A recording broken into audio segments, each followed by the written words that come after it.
Magandang umaga sa lahat.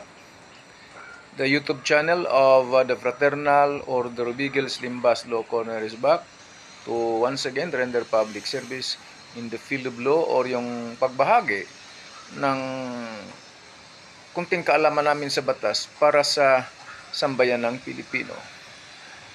Brought to you by the Limbas Marangal Eagles Club of the Eastern Rizal Region 2 sa pamamagitan ng inyong lingkod na isa ng mga abogado at isang guro ng batas sa maraming law schools in the country. The topic. Ito yon. Kahapon, nakausap namin by phone kasi nagkakaroon ng isang preliminary investigation before the office of the prosecutor.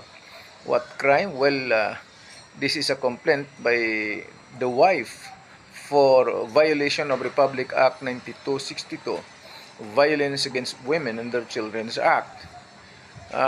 Di umano doon sa preliminary investigation, the respondent, meaning yung nareklamo na husband, with his counsel, manifested that they are willing to submit the case for settlement, amicable settlement before the barangay. Yun yung sinasabi. I repeat, with a lawyer, with a lawyer.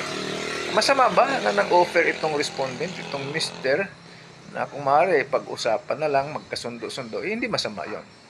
Ayos naman yon. But the issue here, and of course a problem, is that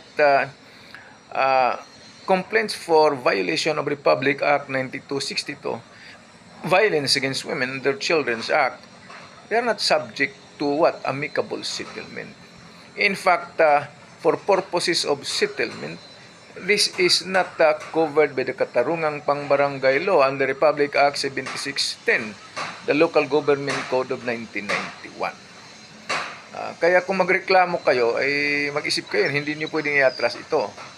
Kung ikaw ay yung lalaki, mag-isip ka na hindi pwedeng i-atras din. Pero ulitin ko, wala namang masama kung nagpahayag itong mister na kung maaari magkasundo na maayos yung kaso. Walang masama doon. Ang problema lang is that amicable settlement of cases like this is not allowed by law. Okay? Hindi pwedeng pagkaayusin, hindi sakop ng barangay, lupo ng barangay para pagkakasunduin. Sana nakatulong na naman ng bahagya itong aming club, itong Limbas Marangal Eagles Club of the Eastern Rizal Region 2 of Antipolo City, lalawigan ng Rizal. Actually, hindi lang naman Antipolo, buong Rizal, siyempre, buong Rizal. At ang mga miyembro dito, hindi naman din Rizal Province lang naman, hindi.